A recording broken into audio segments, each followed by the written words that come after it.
E aí, galera, voltamos aqui na nossa segunda aula para o sétimo ano. Galerinha do sétimo aí, cadê? Quero ver se vocês estão aí. Cadê? José Matheus, Richard, cadê o pessoal aí? Heitor, tá os meninos aí, Sofia, né? Quero ver se as meninas tudinho aí também, Ana Júlia. Vamos lá agora prestar atenção, prefixo e sufixo. É uma aula um pouquinho mais, né, vamos dizer assim, dificilzinho, né? Tem uma dificuldadezinha, mas vai dar tudo certo, certo? Com certeza vocês estão aí já na quarentena, então estão estudando também, vai melhorar muito o processo, certo? Prefixo e sufixo, certo?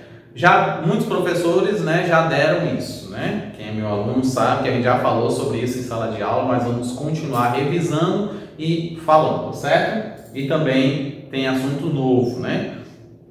No meio disso aqui, porque muitas vezes tem professores que me disseram que acabou em radical, então vai começar agora a gente falar de assunto novo também, certo? Então, radical, parte comum entre palavras de uma mesma família. Como nós falamos, uma palavra ela tem uma raiz, ela tem uma, vamos dizer, não muda, né? Ali aquela mesma base em todas as palavras e ali nós vamos chamar de radical. Por exemplo, aqui nós vamos ver livro, livrinha, livrinho, livreiro e livraria. As letras L, I, V, R, ela não muda. Em todas ela permanece. Então esse L, I, V, R nós podemos chamar de radical. O radical é aquela parte da palavra que não muda. Nós vamos mudar daqui a pouco a gente vai falar, né? Os afixos, as desinências, né? Mas o que não muda nós chamamos de radical. E desinência, ela pode ser de gênero, ou seja, masculino e feminino. Eu tenho, por exemplo, aqui aluno e aluna, certo? E a terminação geralmente o IA, como vocês sabem, né? Ou, geralmente utilizado para masculino, a, geralmente utilizado para feminino. E tem uma desinência de número, que é o singular ou plural, terminação em S. Alunos, alunas. Geralmente o S ele vai caracterizar a desinência de número, que é singular e o plural, beleza?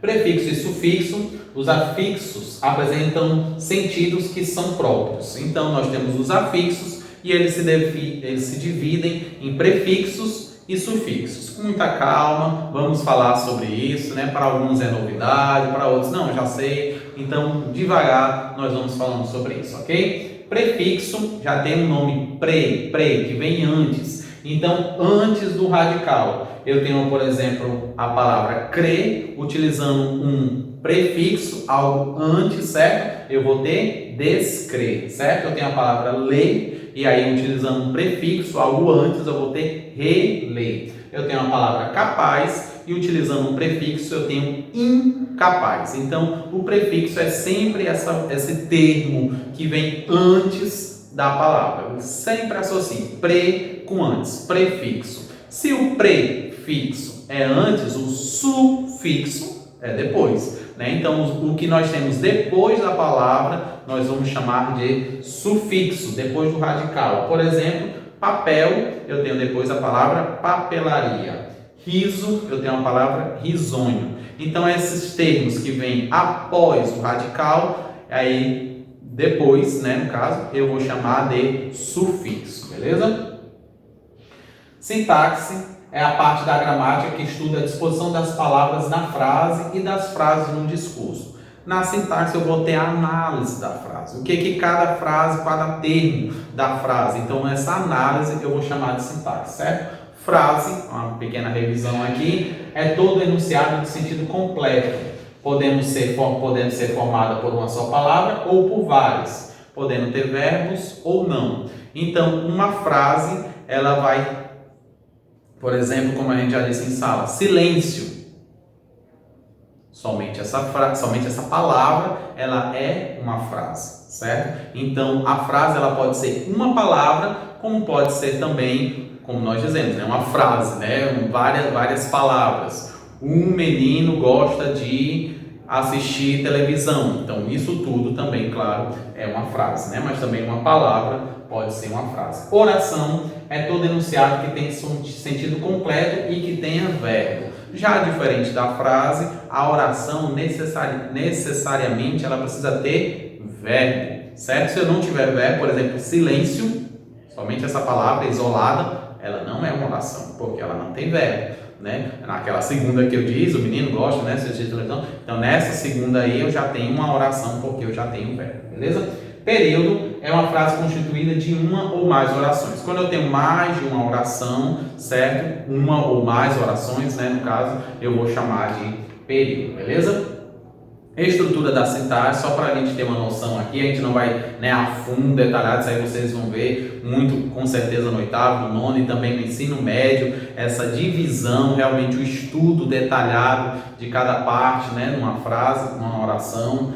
União das classes de palavras para a formação de frases, orações e períodos, certo? A construção textual, certo? Então a sintaxe ela tem esse poder dessa união dessas classes de palavras. E aí nessa união das classes de palavras nós vamos ter as divisões, né? Não sei se vai dar para vocês verem, mas eu vou falar porque ficou bem pequenininha essa parte, eu sei. Fátima pediu o avião do estado.